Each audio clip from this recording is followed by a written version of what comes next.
have a very short time for this session, so it's going to be a very business-like session and really focused more on the process going forward rather than a long discussion on substance. I have with me a fellow collaborator in this project, Dr. Tefere Tesfacho. I'd like to introduce him. He's an old friend of mine. We met many years ago when my hair was black. He had more hair on his head at IDS Sussex, where he just finished his DPhil. And he went on really to great heights. He was advisor to the Secretary General of UNCTAD. From there, he spent many years as the director of the Africa unit and the LDC unit in UNCTAD. He then advised the Minister of Industry in Ethiopia, Akebe Okube, and worked on investment promotion in Ethiopia, and was recalled by the Secretary General of the United Nations recently to be acting Managing Director of the United Nations Technology Bank for Least Developed Countries. So Tefere will be facilitating, he'll be moderating the session and managing this process. I'm very pleased to have him here. He's also a member of the African Continental Free Trade Area Trade and Industrial Development Advisory Council. So that's a bit of a mouthful, but it's a group of advisors that the Secretary General of the AfCFTA put together to really help him, to guide him and the Secretariat on the many challenges that the Secretariat is faced with. And there's 17 of us who are members of the Council, and I'm very fortunate to be appointed as the convener of that Council. So Tefere is a member of the Council, and we are hosting this process, the Council with the Secretariat, and we have been working on this project for the past 18 months or so, engaged in a number of dialogues, mostly online. And so we've seen each other virtually. Many of the colleagues who are here today, we know each other, we've been talking to each other. And so this is a great opportunity for us today to see each other face to face. And I've had the great privilege yesterday morning of visiting some factories here in Cape Town with the support and the guidance of Lawrence Pillay from Woolworths. So thank you so much, Lawrence, and to the colleagues who joined us yesterday on that factory visit. So today our main task really is to advance the process that we had started 18 months ago and take that forward.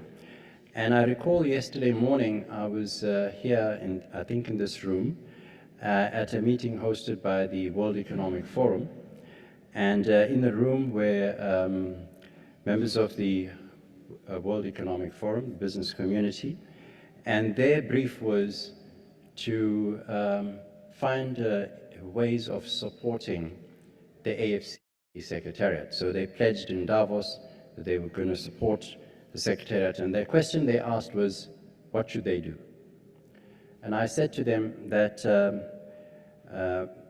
I was asked to speak, and I said to them that there is a three-step process that the members who are participating in the regional value chain process in the textile apparel value chain have been following.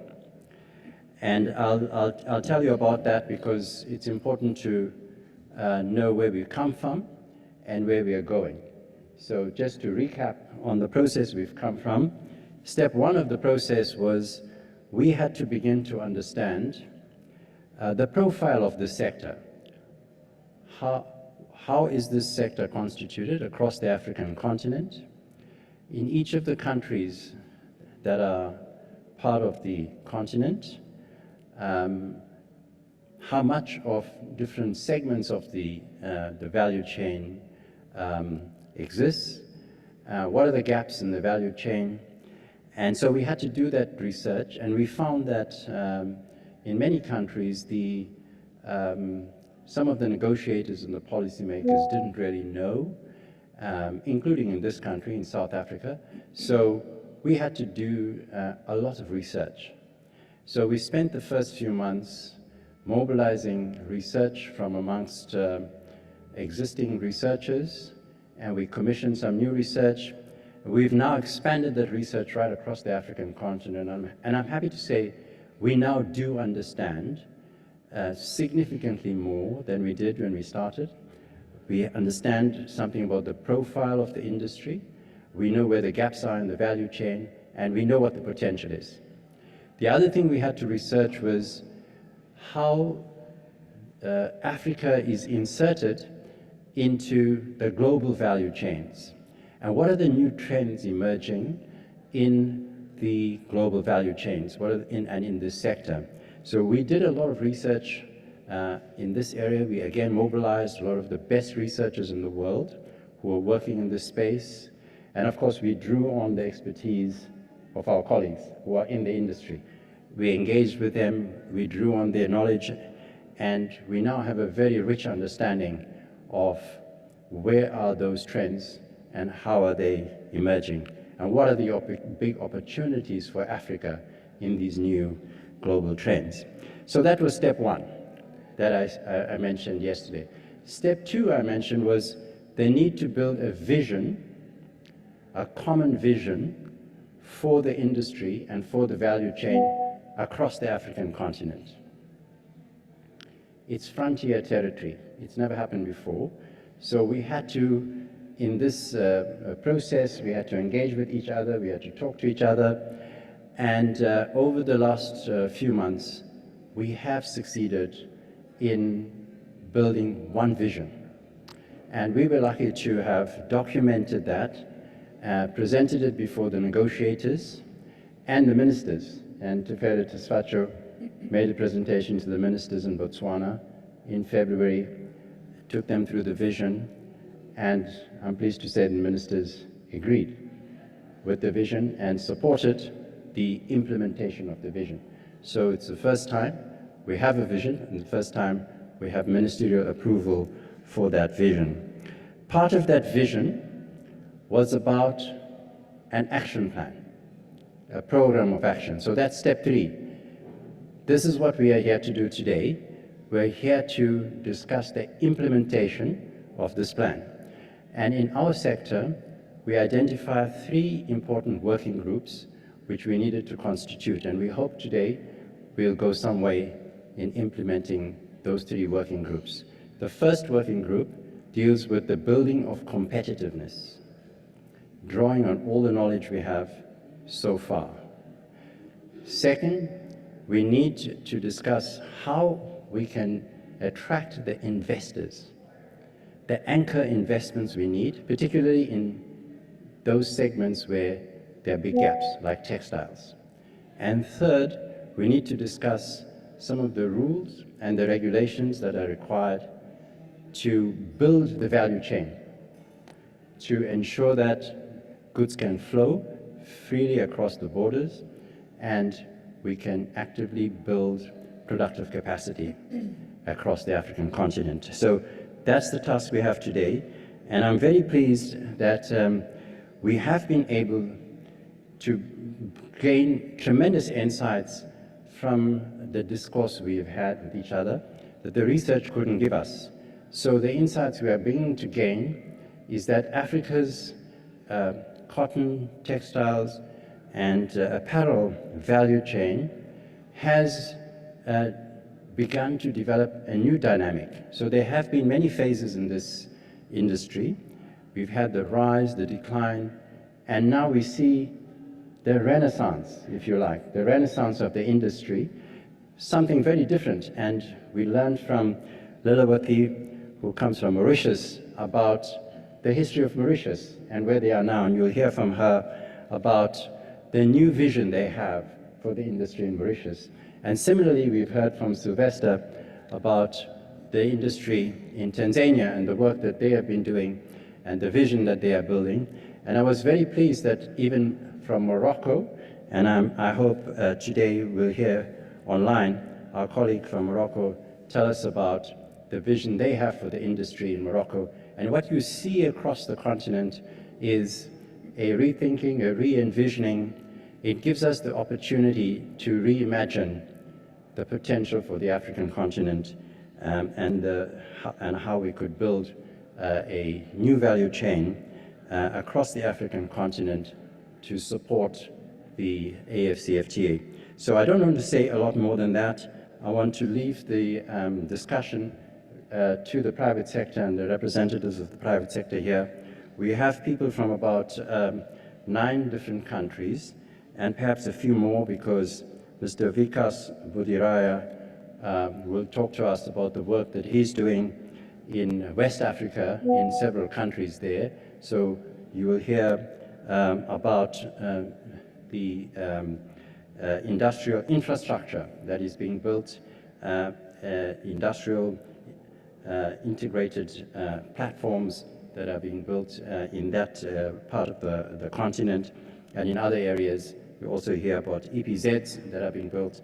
And I'm very pleased that to have Lawrence Pillay here, who will tell us about the way in which perhaps one of the most dynamic and forward-looking and a retailer we have in this sector will be, is thinking about regional integration on the African continent.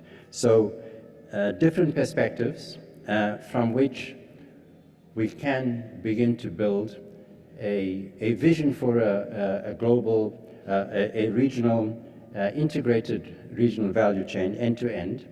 And of course, we need to see how we can use this vision to support the AfCFTA. And one of the key issues the AfCFTA is faced with in this sector is the negotiations on rules of origin. And I'm going to leave it to Ferretus Facho to tell us about that as he brings in the private sector to participate in the discussion. So thank you so much. This is the task we have today, to see how we can get to step 3 of our 3-step plan. Thank you so much. Over to you. Thank you very much, Faisal.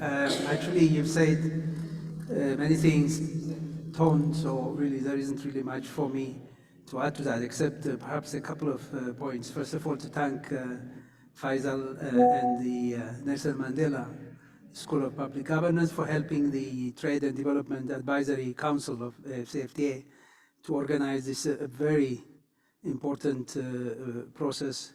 Building a vision is, I think, the way to do trade negotiations. We've seen it in other countries, in other regions, and what better than to build a vision by talking to the key actors in the sector who know the industry inside out. They know the challenges, they know the opportunities, they know what works, what doesn't work, they know what the problems are, so that's how it should start. Governments have the right and the sovereign right, of course, to make rules and negotiate. And often they stick to their positions by saying, I'm defending my producers and exporters, but we know now from the evidence emerging, at least in our continent, that there is a considerable gap in terms of the private sector awareness of AfCFTA and also what it means to them. So consultation with private sector is critical. Private sector is a backbone of production and trade of what this agreement represents. Because countries will trade only if there are goods and services produced by private sector. I mean, if you don't produce, you don't trade. So I think this is very important. Active engagement of the private sector in the implementation is also critical, because what's being agreed now in the negotiations, also highly technical at the end of the day, in the receiving end will be private sector operators who will be trying to export and facing all sorts of challenges in customs and regulations. So building a vision by talking private sector is, I think, a very innovative and clear idea. And I'm glad, Faisal, that you're helping the Secretariat, at least in this area. This is also a very important sector. Now, all sectors are important, we know that. This is an important sector because you can tell it's important. The negotiations and rules of origin stuck. The impasse is because of textile and apparel. Now that means that many countries believe they have this industry, they want something out of these negotiations, that's why they are sticking to their guns. Therefore, building a vision to be able to help understand governments that listen to private sector and come up with acceptable compromise is going to be really essential.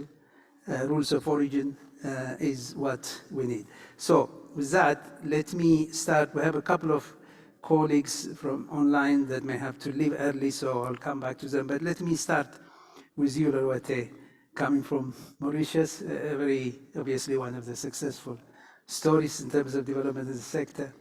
So very quickly, unfortunately, the time we have is very short, so I'm going to give you only about 3 minutes. But, and let me say this, as Faisal said, working groups are being set up. So a lot of what we need to discuss is going to be discussed in the working groups. We're not going to solve all the problems in 1 hour, we know that. But this is a very important session because it launched this process. And also, I'm glad you came from different parts of the Africa, representing the different parts of the chain. So listening from you, the key message you have will be important. So for you, Lorette, what I'm going to ask you is if you could share with us what was the driver for Mauritius' success in this sector. It's very important.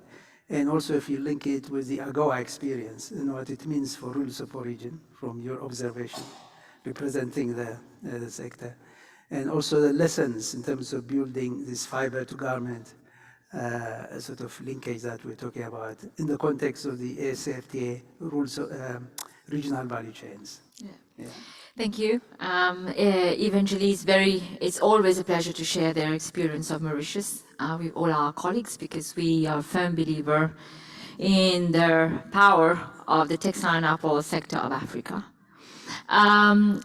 Yes, you said what was the driver behind the success of the textile and apparel sector of Mauritius. It was only in three words: the wonderful collaboration between the government and the private sector of Mauritius, and the dialogue that there is always. It doesn't mean that they say yes to all what we say as private sector, but there is discussion, there is a sharing of a common vision, and that's where we move ahead. For the textile and apparel sector of Mauritius is like 5 decades of existence. And we are eventually today a vertically integrated sector. We have spinning, we have weaving and knitting, and we have garment making. I must say that we are very proud of the success of our verticality because we are also present in terms of garment making in Madagascar. So today we are practicing and making it happen in terms of vertical integration of the sector, meaning that we are, sorry for that, we are importing our cotton from Africa, from South Africa, from Madagascar, from Zambia. We are spinning it into yarn and fabric, and then exporting to our garment to various parts of the world. But what is interesting as well, our exports of textiles have increased for the past 5 years steadily so. We're exporting more and more our fabric to Madagascar and to South Africa. So we are, as you mentioned earlier, we are now at the verge of where we are now rethinking the sector with the government. So we want to see where, with all the dynamism, especially after COVID, and the potentials that ACFTA can bring to the region, we are rethinking what is the next move and strategic development for the textile and apparel sector. But I've got only 3 minutes, so I will end on one line. We firmly believe that the ACFTA can be a catalyst and can bring a transformational change to the textile and apparel sector of Africa by creating lots of employment and revenue generation and economic development for Africa. But the right policy making in terms of rules of origin is crucial. Thank you. Thank you very much. I think two, three, many good points that we could identify as takeaways from your intervention. I think the government-private sector dialogue, how it helped, is very important. Lessons for other countries, I'm sure. The rethinking, I think, is timely in terms of the regional value chains that we are trying to push as part of this AfCFTA secretariat, agenda. Therefore, what you're telling us is that the potential for Mauritian firms playing key role in the regional value chain is high. Sure. And the more development-oriented rules of origin, the better. Yeah. Okay. And the last point I would like to end is that the belief of Mauritius is based on the fact that Africa has got one of the best cotton of the world. We've got that fiber, we've got that very important fiber, and today Africa is exporting almost majority of its fibers outside of Africa. That has been studied on, and we are importing the yarn and the fabric. So something is wrong somewhere. So basically, we on that basis that we believe that there is. Actually, I'm glad you added that point, because talking about cotton and fiber and fabric, my next question will be to Mr. Ibrahim Books, I think online, and because he may leave us, let me put the question to him.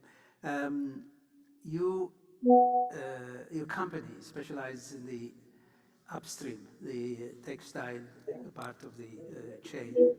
And there are arguments. One of them is that in Africa, given the limited existing capacities, capabilities, and spinning, weaving, knitting, and many African countries, the argument goes that double transformation rules of origin on its own would not encourage the development of regional value chains.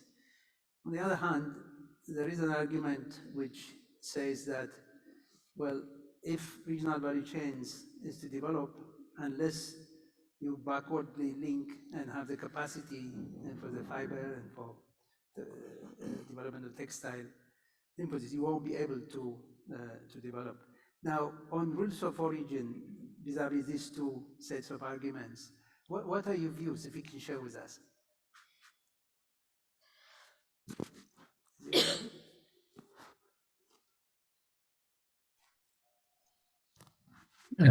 Thank you very much. I hope you can all hear me.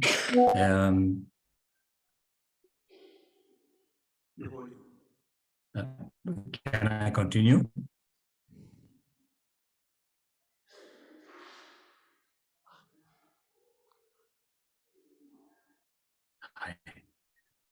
Can everybody hear me? Can I continue?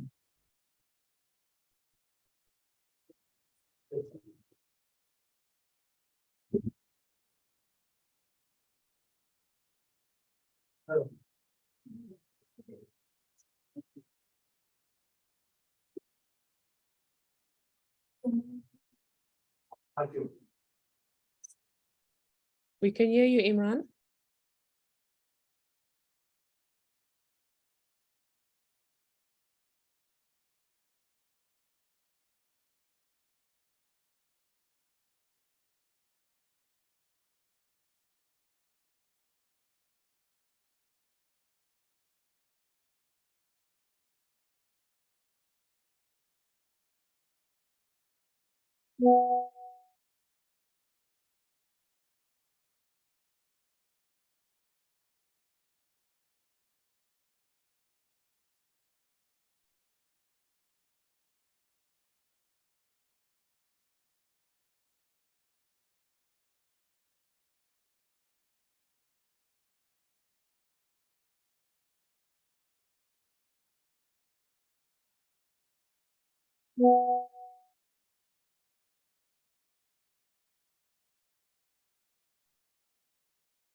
Please proceed, Imran.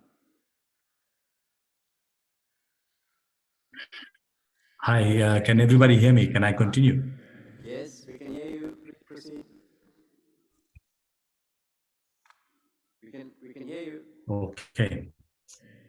Well, sorry. Please proceed, Imran. Thank you. Thank you, Professor. I would like to answer the question essentially in this way. And you know, capacities and capabilities in spinning, weaving, and knitting in Africa have been reduced over the past 2 decades through the importation of cheap and grossly undervalued textiles and apparel goods, overwhelmingly from China in particular.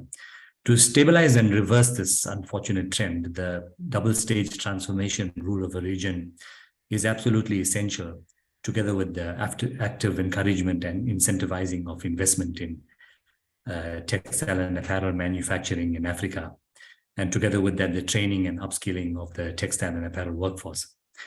What we must be looking for is real sustainable growth.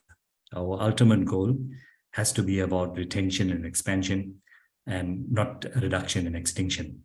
Our continental goals have to be built on real growth and opportunity.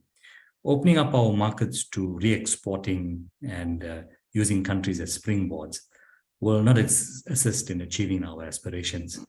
Our experience shows that once this happens, while there might be a short-term spike in industrial activity at the garmenting level, this will inevitably lead to bouncing goods from one country to another. And this very often is orchestrated by sophisticated fraudsters, smugglers, and organized crime syndicates that understand how to circumvent the local customs and excise systems. We already have regional value chains by way of custom unions and bilateral agreements. And while it does encourage trade, it is also open to abuse. Real industrial growth can only be created with the ideal enabling environment, which will effect large-scale capacity building. It will not be encouraged by the influx of undervalued cheap imports onto the continent. We have to apply a system that properly regulates how this process is managed and ensure that there is fair play.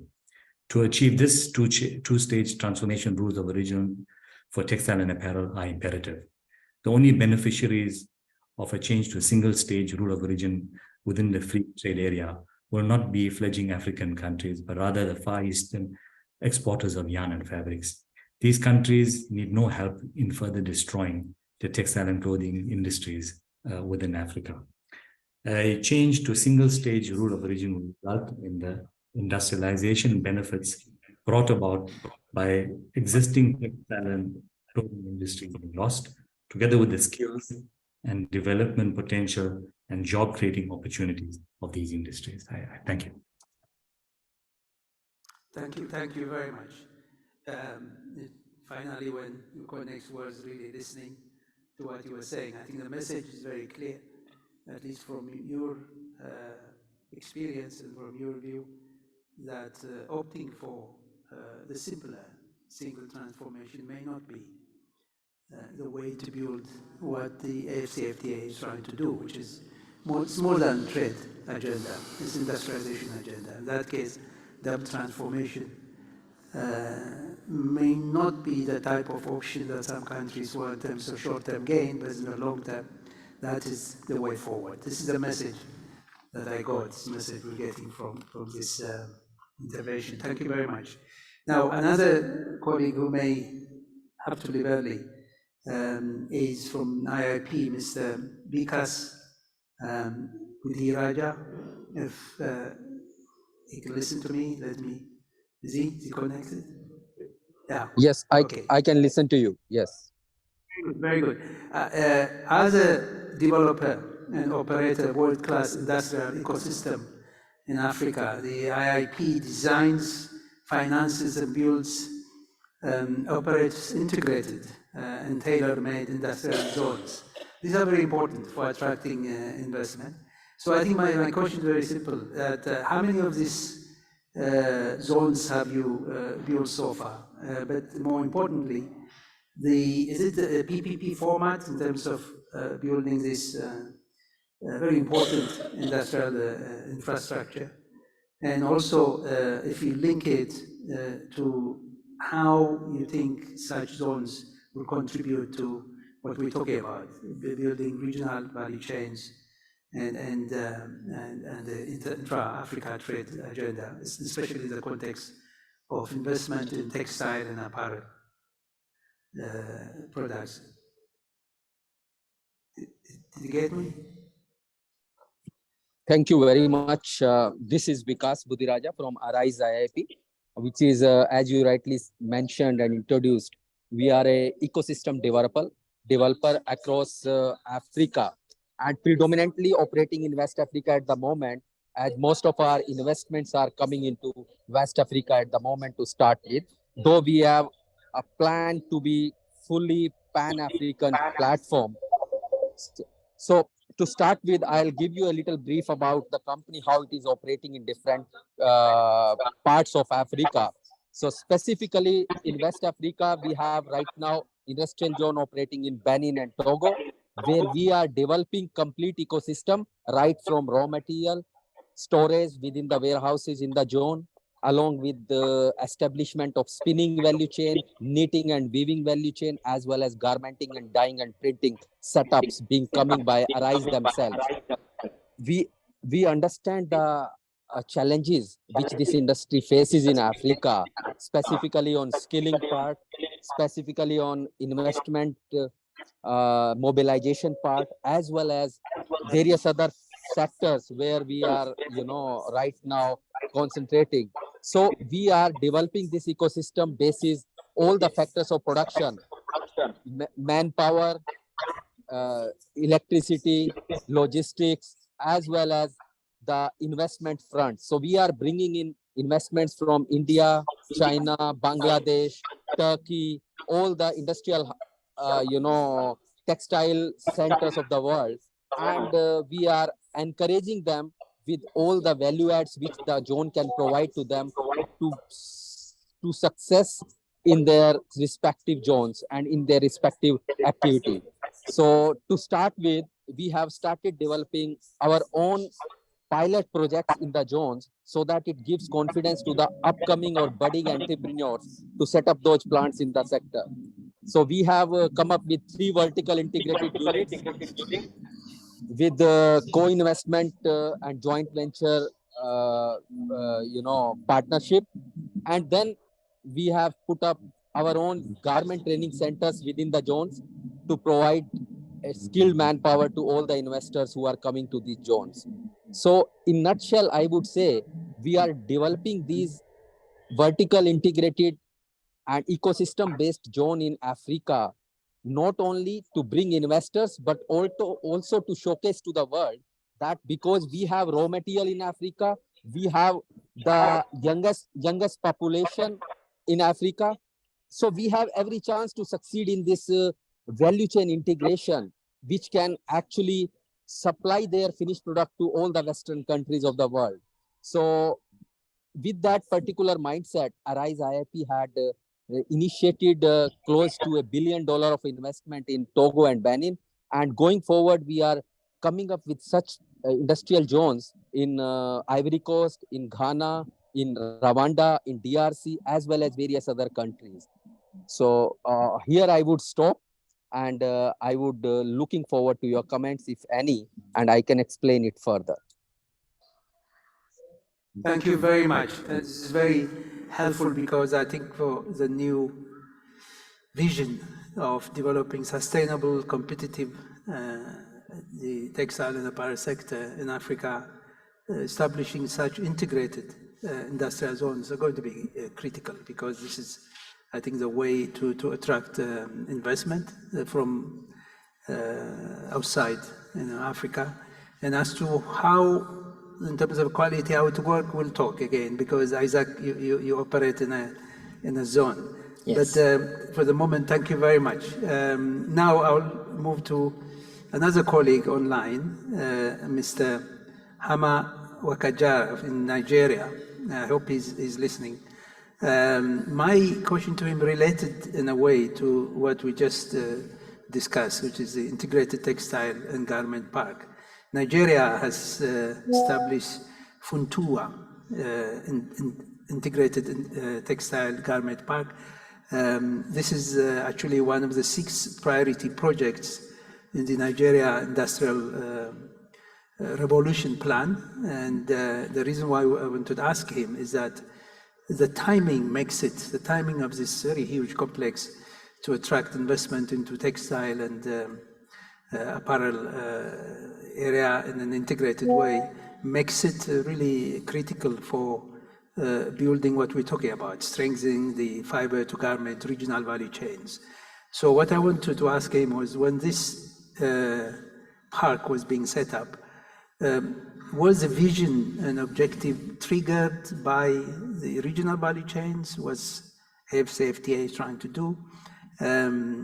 If so, what do you think will be the contribution of Nigeria through this investment in this park for development of regional value chains, and also your views on rules of origin, if you could share with us? Yeah. Thank you very much for that question. Actually, I apologize. I could have been there with you on the panel, but due to some challenges in flight and visa. Well, thank you very much for the question again. I think this textile park they're talking about, that's the issue with the government. They do their things without involvement of the private sector, and sometimes the shoddy implementation of policies. I think this textile park they're talking about, they're still talking about even the location. The location of the park itself is still being discussed, because there's a conflict between the state government and the federal government as to where to site the park itself. I'm not talking of anything yet, no machinery, nothing there yet for the benefit of the industry. And Nigeria being the economic giant of Africa, it's unfortunate that there's no concern for industry.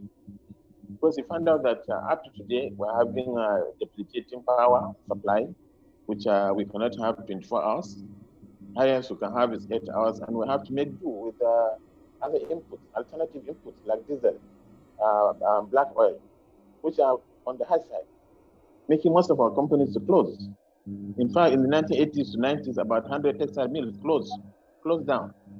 Now Nigeria has only about 3 textile mills surviving, with other accessories that are into textile, about 20. So we make about 4 textile mills, textile association. So these are the companies that are still surviving.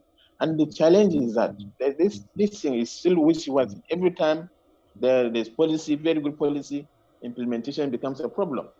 That's why we actually welcome the coming of AfCFTA, because our markets, we don't even have access to markets. Our markets are filled up with substandard goods, they are selling cheaper. They've taken our design, go to somewhere and bring it to our markets and selling it less than the production price of our manufacturing companies. So it's a big challenge to us, and we are happy that RO will come, rule of origin will come to find out where the manufacturing is coming from before they come into our market. So our hope is based on the establishment of this AfCFTA, so that our companies can survive. Otherwise, everything is done anyhow in this country, and it's unfortunate that all our markets, everything is filled up with substandard goods, and they're taking our designs and selling less than the cost price. So this becomes a big challenge. We have less than 10,000 megawatts of electricity to 200 million people. South Africa, Cairo, even Ethiopia has a very good textile park. So I don't know what's happening with our country, that we cannot meet up with common industrial competitiveness in the region. So there's a lot that needs to be done that this committee can work on to ensure that Africa has good production, and with low production costs, with benchmark with other countries, that we can sell anywhere within Africa. So with the help of Afrexim Bank and what have you, they can put a lot of investment back into our industries, so that they'll be controlled by this big body. Otherwise, if it is done by our own regulatory authorities, then nobody is serious on handling industrial matters. Thank you very much, and I hope this plan. Yeah. Thank you very much. I hope this plan will proceed, because we know that Nigeria, having developed capability in textile related production in the 60s and 70s under import substitution, and it was all lost afterwards, form of deindustrialization. So I hope this new vision, new approach of establishing integrated industrial zones will attract investors, and investment will resume again in the textile part of the chain. Thank you very much. Now, experience from Morocco, again online. I hope she can listen, Fatima. Morocco has introduced a new vision for the textile and apparel industry. It's called DIAM. Apparently it means sustainable in Arabic.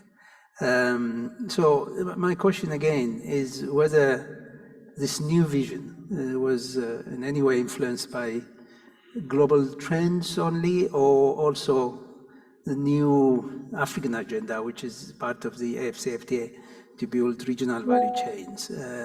If you could share your views on that. And whether the private sector was consulted in this process. Plus, linked to that, I would also like to ask you about the FTA, Morocco's FTA with EU. To what extent that really contributes to the development of your export capability, and also the implications on rules of origin, because I understand the FTA negotiated with EU has a sort of lenient rules of origin, whether that has been sort of a stimulus to develop backward the integrated sector, or a discouragement? Is that? Thank you very much. Can you hear me? Yes, we can hear you. Go ahead. Okay, great. Well, I'll start with the first question about DIAM Morocco, the new vision. This new vision was actually designed by the private sector in collaboration with the Moroccan authorities, because it's actually a consequence of the COVID crisis that we've all been through. And after we saw the impact of this crisis on the Moroccan textile industry, we've decided that we needed a new work plan, a new vision for the Moroccan textile industry to reduce its vulnerability to external shocks like the COVID crisis. So it is, of course, it's been designed taking into account the overall international trends that were all pointed out towards more sustainability. But we didn't restrict the DIAM vision into environmental sustainability only. It also includes another major concern for us, which is social sustainability. Like you said earlier, DIAM means sustainable in Arabic, and the purpose for us was to establish that the Moroccan textile industry is both sustainable in an environmental way, but also in a social way, and also in an economic way, because if you don't have businesses, you don't have jobs anyway. So to answer the first question, yes, it is a privately led initiative or vision that is fully supported by the Moroccan authorities and the Moroccan government. And we've been, since the announcement of the vision, working with the Moroccan government to implement this vision, including investments in the integration of the value chain at the country's level, but also at the continental level, in order to increase the value that is created on the continent, the added value that is created on the continent in the textile industry. With regards to your question on the FTA with the European Union, well, on paper, it's great in the sense that our exports to the European market have been increasing since the implementation of the FTA. But the purpose of that FTA was regional integration among the Pan-Euromed countries that are all involved in the overall regional FTA. But there's always a catch. We all know that. And in the case of Morocco, although our exports were actually going up, what happened is our market share is going down on the European market in favor of countries that have better market access conditions, namely simple transformation. And what happened when we signed the FTA and that regional integration is that it led to the destruction of the Moroccan upstream of the value chain, because it was very easy to import yarn and fabrics from other countries in the region, including, for example, Turkey, to apply simple transformation in Morocco and get duty-free access to the European Union market. So one of the unfortunate consequences of the ease of simple transformation is that it leads to the destruction of the industry in the country. As Imran said earlier, with regards to the African Continental Free Trade Agreement, for me, the only beneficiaries of a single stage transformation rules of origin will be the cotton traders, who will be making a lot of money at the expense of the cotton growing countries, and the non-continental parties that will be selling their yarn, their fabrics, and even the garments on our continent. Because, and we've witnessed it in Morocco, they will use every possible trick to get around the rules of origin, to get around the custom regulation, and to simply exploit the continent's potential as a market to sell their product. So what will happen is that if we don't, if we're not careful, if we don't apply a double stage transformation rules of origin to encourage the industrialization of the continent, what will happen is that trade will definitely lead to the destruction of jobs in our continent, because trade, easy access to imported products from outside the continent at most of the time prices that are below the actual cost of production of these prices. So we will have dumping, you will have subsidized products from outside countries, outside parties coming into the continent and destroying the textile industry in our continents. And we know how labor intensive is the textile industry. So every factory that every textile factory that will close in our countries will lead to massive job destruction. So again, our position and our recommendation is to be very careful about the rules of origin that will be put in place. If the focus is on the industrialization of the continent and the textile value chain, then the only possible option and the only reasonable option is a double stage transformation. Thank you very much. There's obviously a very clear message coming from the Moroccan experience, and what you're telling us is that if we take the FTA with EU was simpler and single transformation arrangement had the impact of increasing exports, but the impact overall has been to reduce the capability in the country because it didn't encourage value addition and it didn't force companies to look inward. This is the message we're getting. So it could have this, as you put it, unfortunate consequences. It's very clear. Thank you very much. Thank you. We have again online a participant from Egypt. I hope he's listening. He is from New Trend Egypt. That's I think a company started.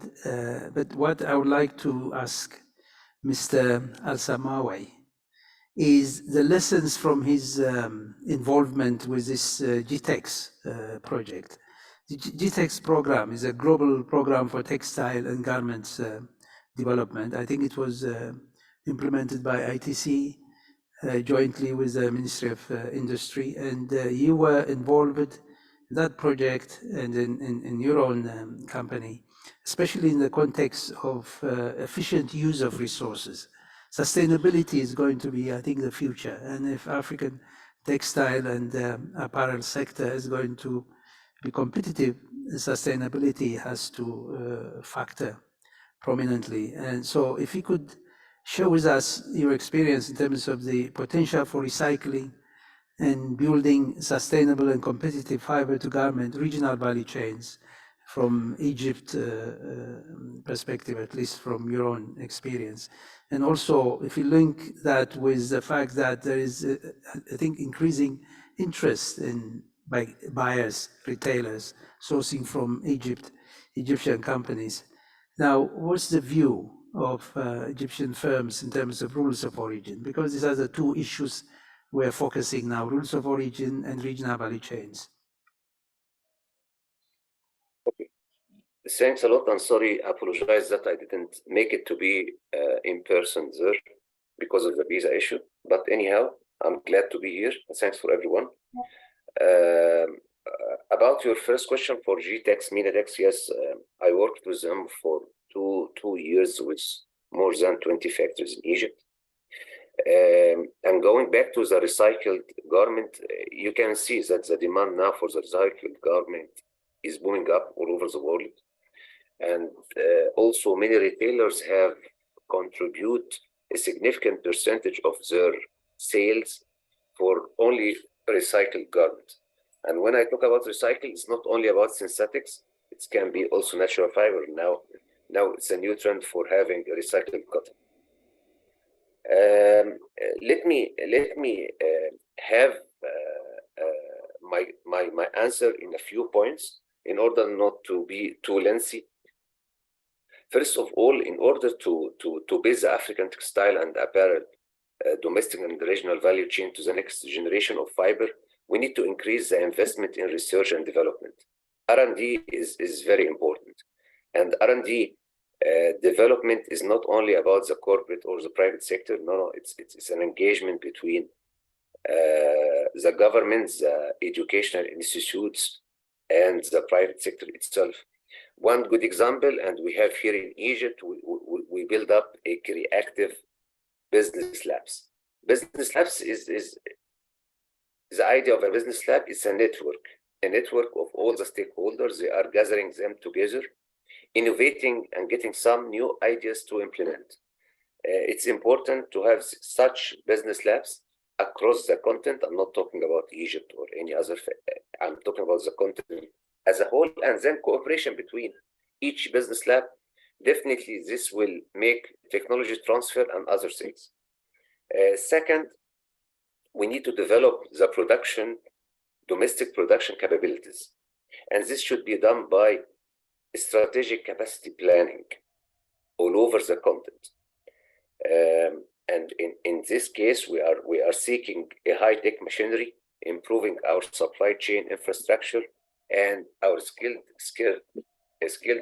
workforce. Third point, we should think. We as the upstream and the downstream, we should think sustainably and act as well, together to reduce the waste and the pollution and the energy consumption. Really, very small measures can be done in every and each factory to reduce its electricity consumption or water. By the way, electricity consumption, and water and natural resources that we are using are just non-product output. I will not have this output in my garment at the end of the day. No, it just facilitate my operation.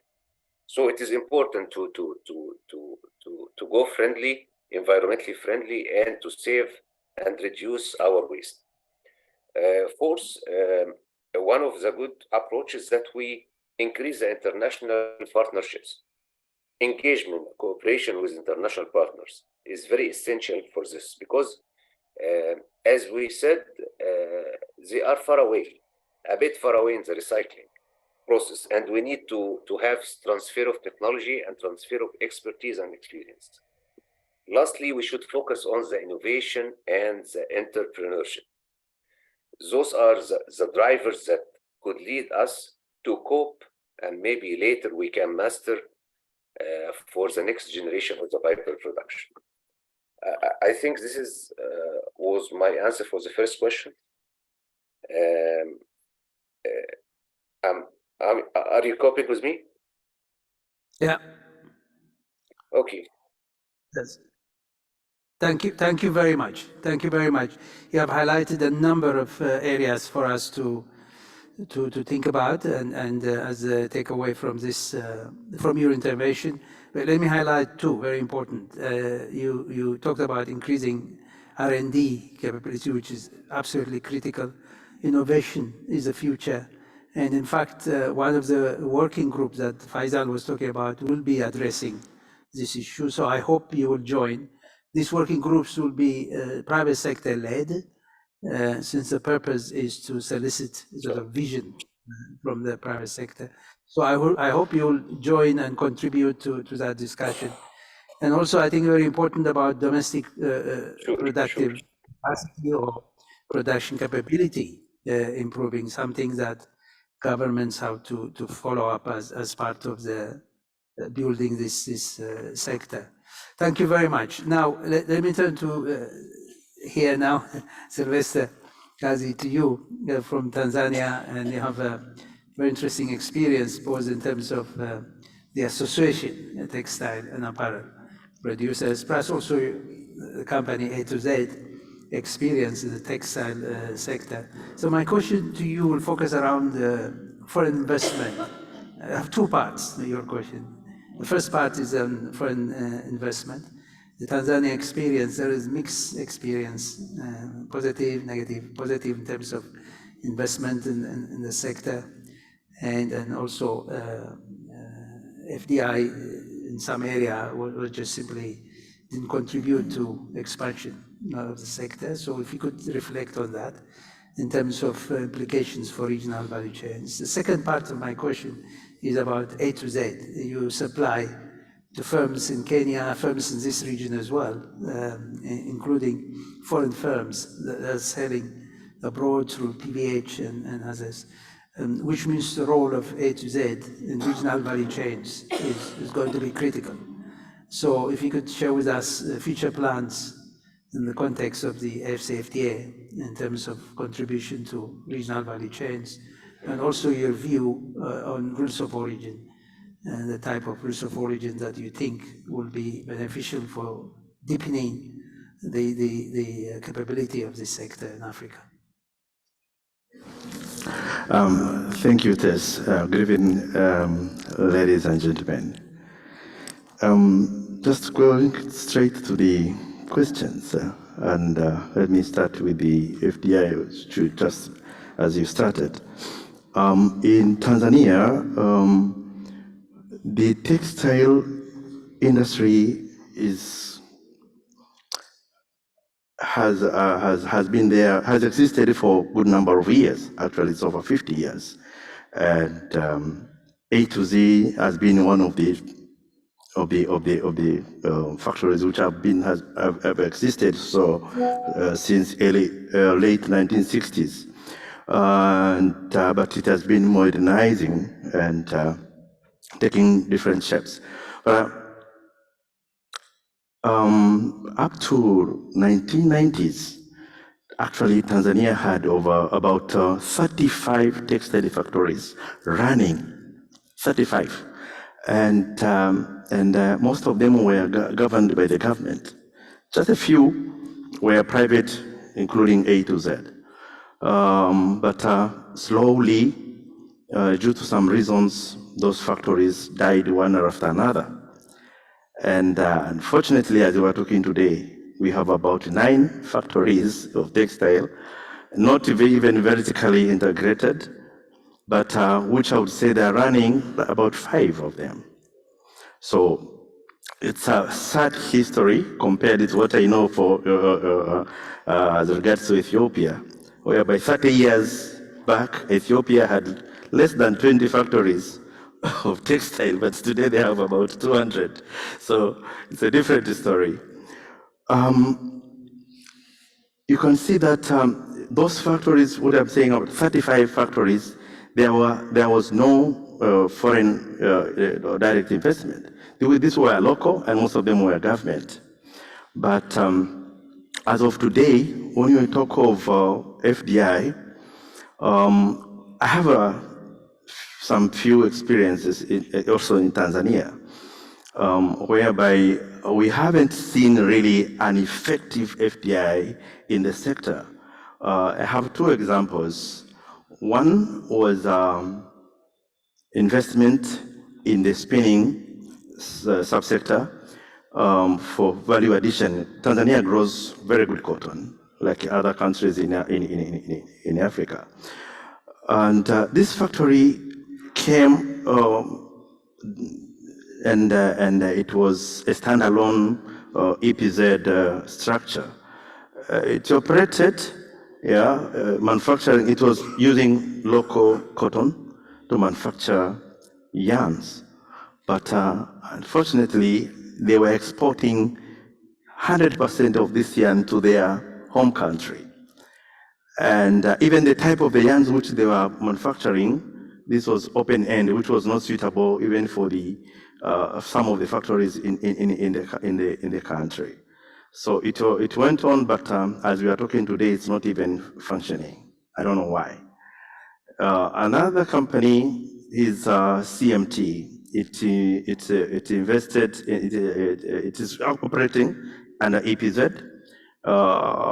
They are doing sort of a single transformation. They're importing fabrics, cut, trim, and export. They're not selling that into Tanzania. So what we see from there, it's only maybe a little bit the labor which they have employed, and that's all. There's no much actually the country is gaining from that. So we haven't seen much of the FDIs to impact the growth of the industry as such. But we have existing factories which are employing a good number. For example, the A to Z is as a group is employing about over 8,000 people and in one compound. But there are other factories, like 3 or 4 together. They are employing about another 8 or so together. So we could see that if we have good policies and good incentives, the existing factories, which have been on the ground for over 30, 50 years, these ones are the ones who are going to stay. They are not going to dismantle their machines and pack them. They're there. These are the ones who need to be supported. Good policies, good incentives, and then they can go into the value chain. There are those which we do not have, they are not vertically integrated. They outsource some of the materials, for example, A to Z. A to Z starts from is actually specialized in niche fabric. So they are only outsourcing yarns, either locally, where they can get it to their satisfaction. Otherwise, we do import from outside, just to meet the end user requirement. Because as you said, A to Z deals with first-class buyers like the PVH, C&K, Children's Place, and the rest, Ackermans here in South Africa. So the end user determines the quality of the product which you're supposed to supply. So you have to get the right material. You have to have the right lead times to make sure that your buyer gets the product in time. So as for me, I think that we need to empower the local industries. I had an opportunity, a very good opportunity yesterday to visit Woolworths, and brother here, Lawrence, took us around to some of their suppliers. Woolworths is doing a great, wonderful job here. They are mentoring these small manufacturers. Yeah, imagine a company with less than 200, about 200 something people, but they are selling their products 100% to Woolworths. And Woolworths is nurturing, is encouraging them, is supporting them. This is the type of actually support we really need. Yeah, it is within Africa. And we have the likes of Woolworths in different countries. We might have them in Tanzania, in Kenya, we could have them in Nigeria and elsewhere to encourage the existing factories, support them where they need, if it's financial support or it's technical support, skills, and then they have a guaranteed market. So that's that's what I have to share in terms of the FDI and the versus the existing or the local manufacturing. If you wanted to know about the A to Z model in terms of working with these first-class buyers and how maybe it would encourage manufacturing within the region.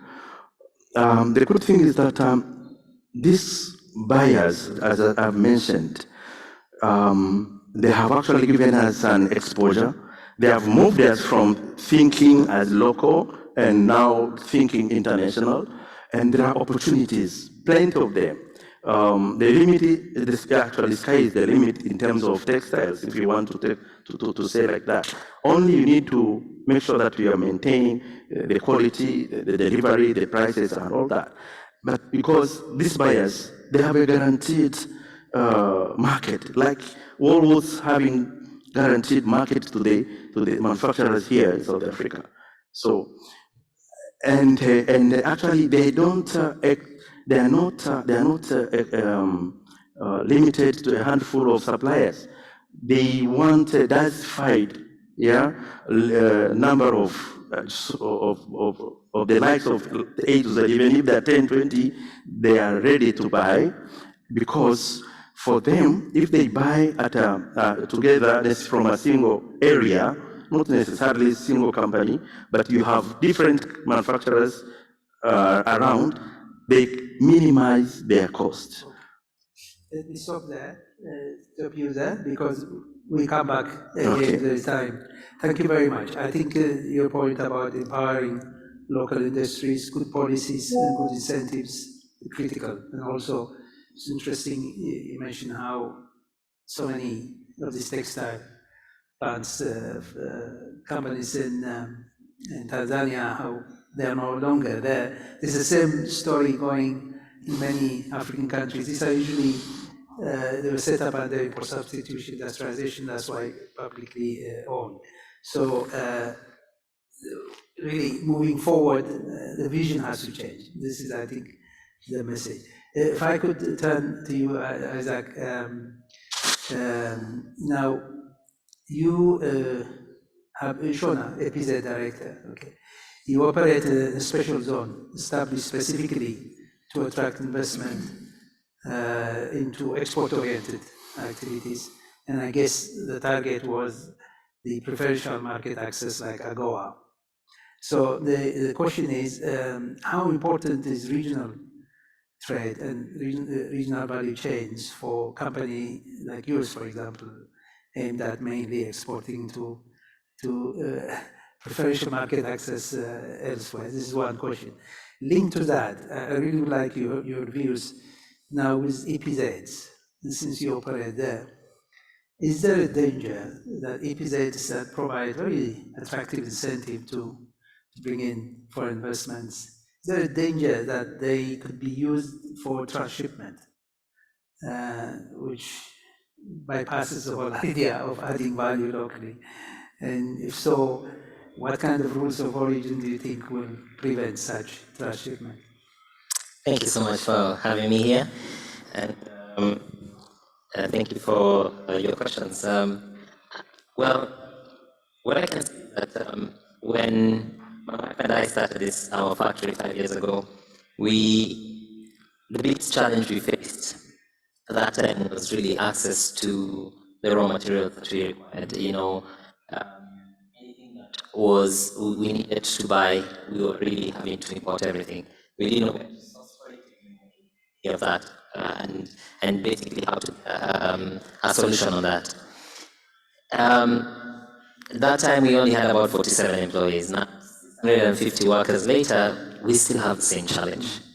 Yet, we have the opportunity is there to actually get what I would call support manufacturing, SMEs who can start producing enough to support larger manufacturers.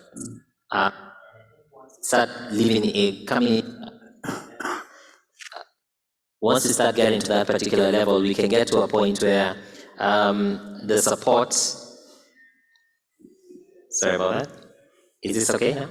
Yeah, once we get to that level, we can start seeing how regional integration really starts getting to work, to play, because we'll be building industries locally. We'll be able to support vertical integration, and we'll also be able to see how we can depend on each other, on ourselves.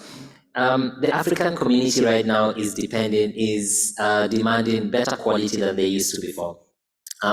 The skills that we are training people in our factories is good enough to make what, as my colleagues here were talking about, the export market, right? So that means that we can use the same kind of quality and technology to produce for our own markets here.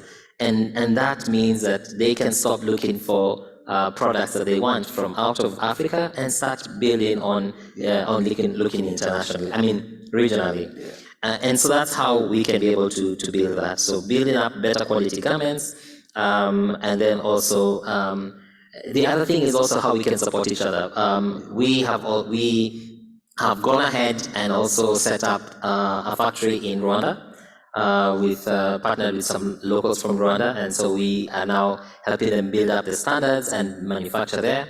We're in the process of discussing with the government of Cote d'Ivoire on another industry that, as Shona, we want to set up in Cote d'Ivoire, and at the same time try to see how we can mentor different regions. The African continent will have, people are going to be very different.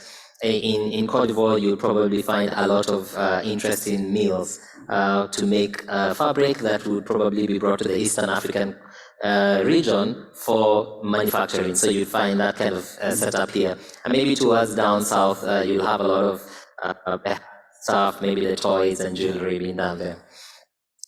In terms of the FDI, well, I think what can happen is that governments, can I remove one of the mics?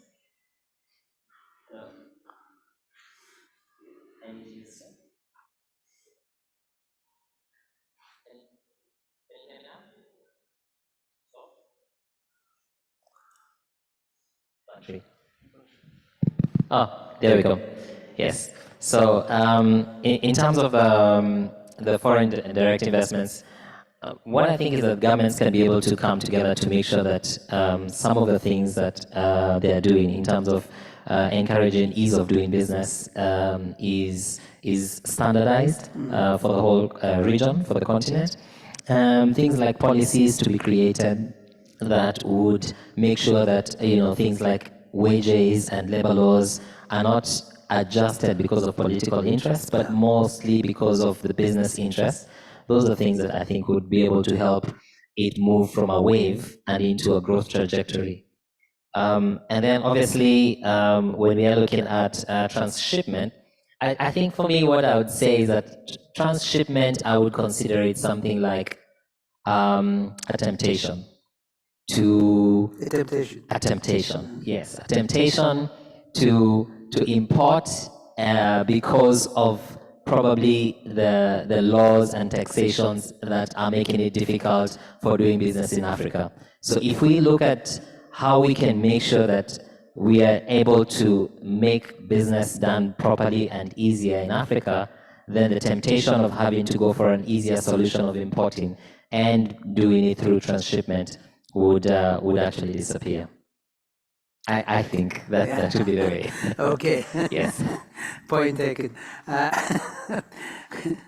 Congratulations, first of all, for starting your business, which is not always easy, but I understand it's a very successful exporting business, so congratulations. Thank you very much. On the transshipment, I see a point. Doing things properly will minimize, but I think having more, not restrictive necessarily, but rules of origin that encourages value addition could also help. That was exactly, yes, that's the point. Exactly. Okay. Exactly. Yes. Okay, thank you very much. Now come to Lawrence. And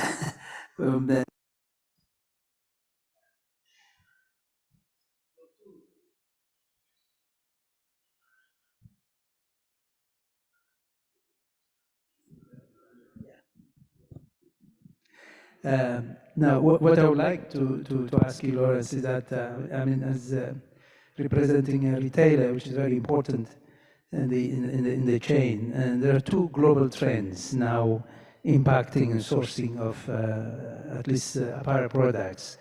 One of them, as we mentioned before, is the nearshoring concept. You know, this disappointment with global value chain, especially post-COVID. And also there is growing importance of sustainability, circularity. Now, these global trends, how much do you think had the impact on Woolworths, especially in terms of operations in this region? Now, linked to that, I would also like to ask you the role that you think Woolworths could play in the regional value chains. You know, I know that you're sourcing a lot locally in terms of, since the whole objective is to encourage and promote regional value chains, and retailers are very important in dictating what kind of products are produced, where, how much, by whom. So if you could share with us the vision, the thinking from Woolworths' point of view. Thank you, Tess. I think maybe just to start off with, if those of you have had the opportunity to read the Business of Fashion report that was published in February by McKinsey, they've called out globally 3 major trends. The first is nearshoring, or bringing manufacturing as close to retail source as possible. The other is strategic partnerships with suppliers, because trade has become so volatile and that the predictability of trade has become so uncertain. You cannot operate transactionally with suppliers, so they say that a strategic partnership has become paramount in the relationship between retail and supplier. The third biggest trend is, as you call it, is sustainability. Now, let's look at nearshoring and onshoring. So it's not just a South African trend, it's a global trend. The reason why it's a global trend is for the following reasons. Firstly, protectionism. Everyone is looking after closing their own borders and managing their own spaces. And it would have started with Trump and let's make America great again. It would have been Brexit. You know, even as we sit here, AfCFTA, everyone's looking at protecting their own environment. And that is leading to the phenomenon of onshoring or local manufacturing. In addition to that, there is supply chain disruptions across the world. The predictability of supply chain, especially with what is an imminent Ukraine-Russia issue, could be very, very uncertain. And that supply chain costs and supply chain uncertainty is driving nearshoring. In addition to that, we've got volatile currencies. And the more onshore you are, the more predictable and certain your currency is. And then there's the element of sustainability. And post-COVID, when the world stopped and watched, and the entire nations watched the world heal, sustainability became top of mind. And, you know, we are amongst the dirtiest industries in the world. You know, it takes 2,000 liters, 2,600 liters of water to make a t-shirt. 3 kilograms of carbon dioxide is emitted in the atmosphere in the making of a t-shirt. You know, 150 grams of pesticide, insecticides go into conventional manufacturing.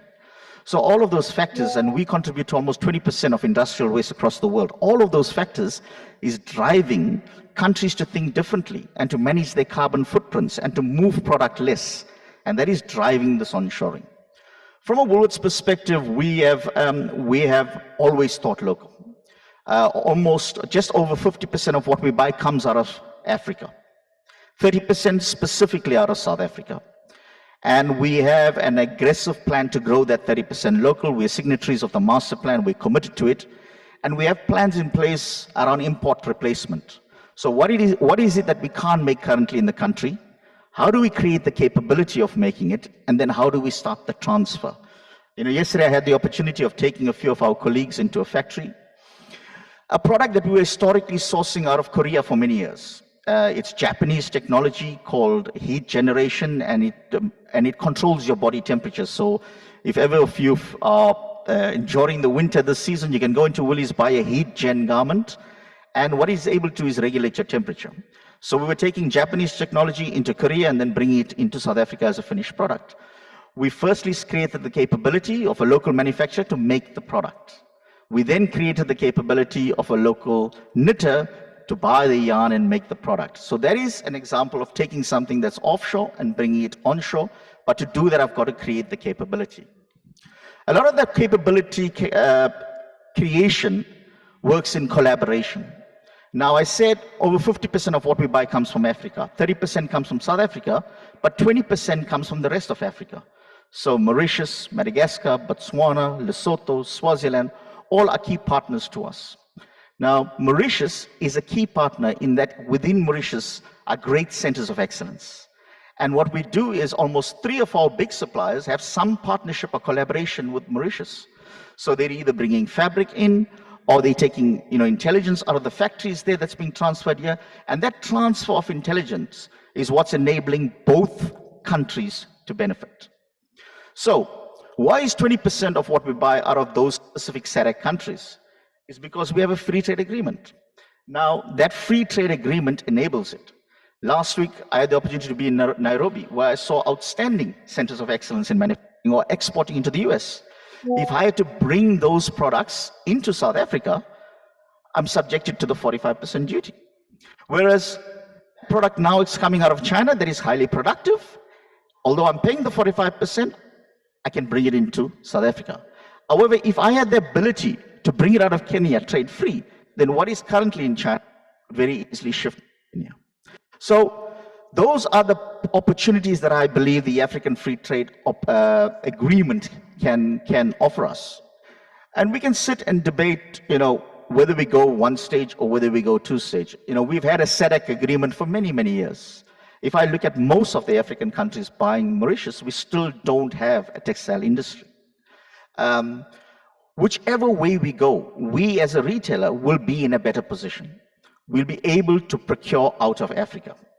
Whether it will eventually create, whether you insist on a two-stage as an entry into the free trade agreement, and whether that will give you the benefit we want, it's questionable. However, what I do know is the moment you create one industry, you create the manufacturing industry of garments, it will force the emergence of other bits of industry.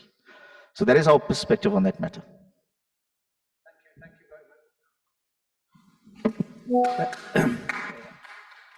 Thank you very much. So I think obviously we can consider Woolworths as a role model. And from what you described, especially this emphasis you gave to creating strategic partnership, which is very important for regional value chains. And buyers, retailers are very important because you dictate in many ways how the chain operates, who produce what, when, by what quantity, what quality.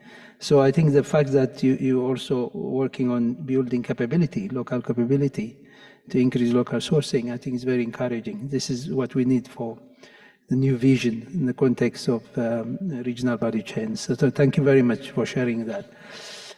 Lastly, I think we have, is she connected? Yeah, someone very important. The labor side is really critical.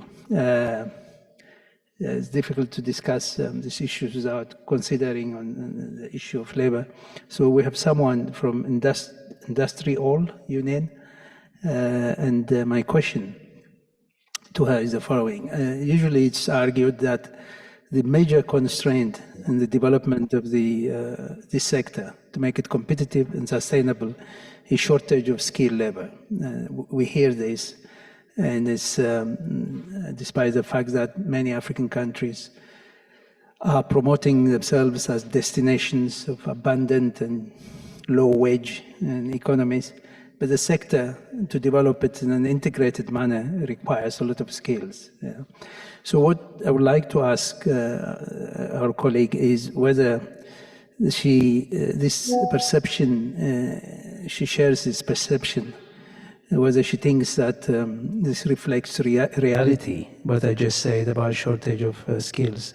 And linked to that, since if we're going to develop the sector, make it competitive, sustainable, and especially promote regional value chains, then skill development is going to be important. So from your point of view, what do you think the public policies and also private sector contribution in building Africa's skills and capabilities that this sector needs? And also, you can add labor's view on the rules of origin, since we're discussing that issue.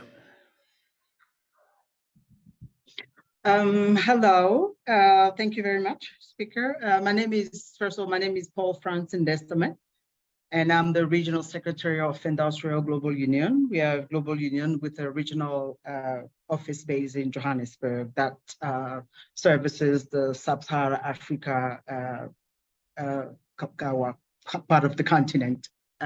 So thank you very much for inviting me to speak on this very important issue of the AfCFTA. We actually also, I heard the comrades from Nigeria mentioning that usually when government, are very quick to come up with some of these initiatives without involving, important partners. And then we're still hoping that we'll be really involved, in the development of some of the policies that have to accompany the AfCFTA, because as labor, we were not part of the regional discussion. So I'm very happy that, we have been given this platform, to express ourselves in some of the issues pertaining to the free trade, like the continental Africa free trade. So for trade unions and as a regional representation of a global trade union federation, the objective of a project like the African Continental Free Trade Agreement is not merely trade. Rather, the key objective is trade for the purpose of shared, mutual, deeper, and then I'll say wider economic growth and industrialization, and massive increase in the number of people in decent jobs that are built based on respect for fundamental rights at work.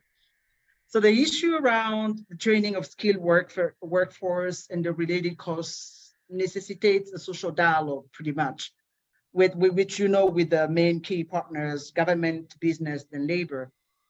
For government, perhaps together with business, we agree that there's a need to actually upgrade or develop, some vocational schools and university curricula, also to introduce the textile engineering so that they build and match the skills required for the sector.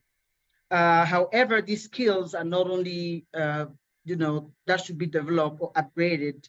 It should not actually be specifically, for, to create engineers and all that. We also have to develop the capacity and have first-class custom officials, because as you know, some of the previous speakers have spoken about some of the rules of origin, whereby we know that with our porous borders, and then the lack of skill of some of our custom officials, we know how smuggled goods mix into our borders. But it's also important for business to know that a skilled workforce will also demand decent wages. But however, for an industry as a textile and garment sector, which is known to practice the race to the bottom approach when it comes to wages, it's imperative for business to be cognizant of the fact that decent wage will be the key to successful trade agreement, because I think at the helm of it, when the idea came about, I think with a continent with about almost 1 billion souls, I'm sure the creation of jobs, but evidently decent jobs, is at the heart of any also trade agreement. While we are talking about businesses, we're talking about, all investment and all. At the end of the day, the people have to produce this garment. For instance, in South Africa, I think it was mentioned earlier, we have the clothing and textile, footwork and leather master plan, which is an example of an industrial policy that can be used for training, which is an outcome of social dialogue processes. One of the key objectives is to improve competitiveness, technology skills, and transformation. Investors also in the textile and industry, and I'll take the example of North Fund, which is, I think, Norwegian investors. We had a meeting with them not too long ago. And then North Fund is,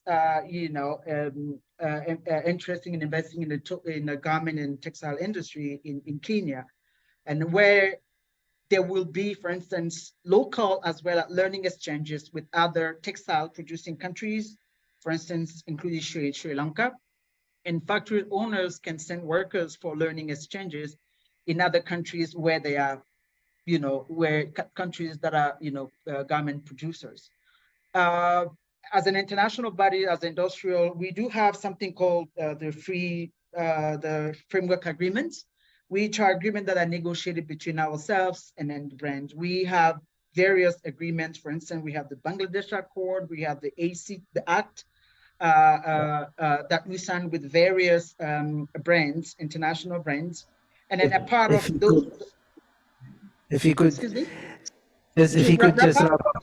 Yeah. So just a part of this agreement, we can also, include clauses that's required skill training. So just to sum up, what we propose is the following 6 type necessities, to be considered by the AfCFTA, which is a long-term thinking in which Africa's tomorrow is designed and pursued today. The rules of trade that create full, flourishing, and competitive value chains from fiber to garment, embedding an appropriate and developmental, industrial, and investment policy for the continent, protection of workers' rights and fair trade through a social clause, human rights due diligence in the textile and garment supply chain, embracing and excellent in sustainability and the best class custom integrity. So perhaps in a nutshell, this is maybe where I'll stop. And I thank you very much for inviting us. Thank you.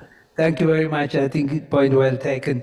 Creating jobs is very important, but it has to be decent jobs and decent wages, which means the sector has to shed the traditional image of low wage and low value production. Okay, it's very clear.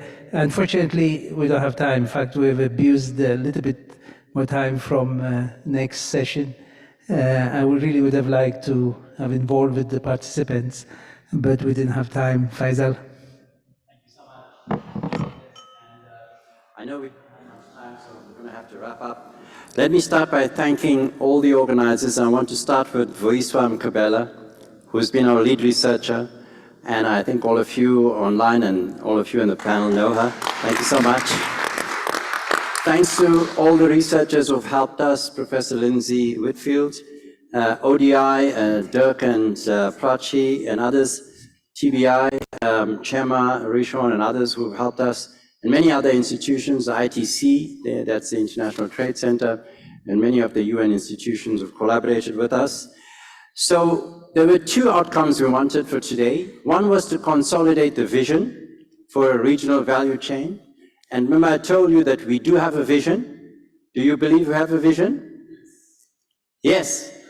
And what a vision. So thank you so much to all the fantastic people we have, both on the panel here, face-to-face and online, who really are the leadership of the continent and really are providing us with an amazing new vision to dynamize the industry, to build a renaissance, a renewal, and to really integrate this industry across the continent, end to end. We had with us today colleagues from the north, from the south, from the east and the west. So really we had a full representation from across the African continent, from all segments of the value chain, from the cotton, textiles, apparel, and from the retail sector. What a vision.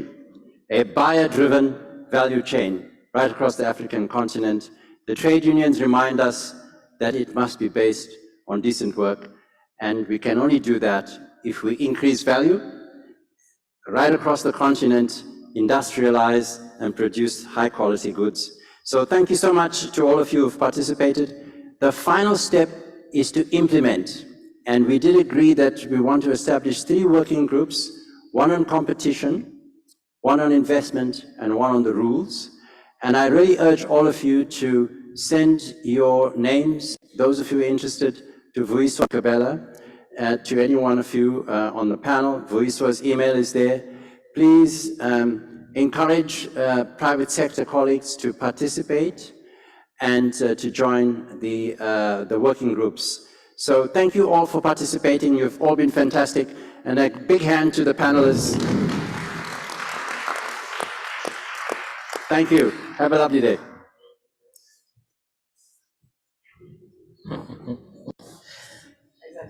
You're welcome, you're welcome. And this is my card. I didn't give you, I hadn't given it to you.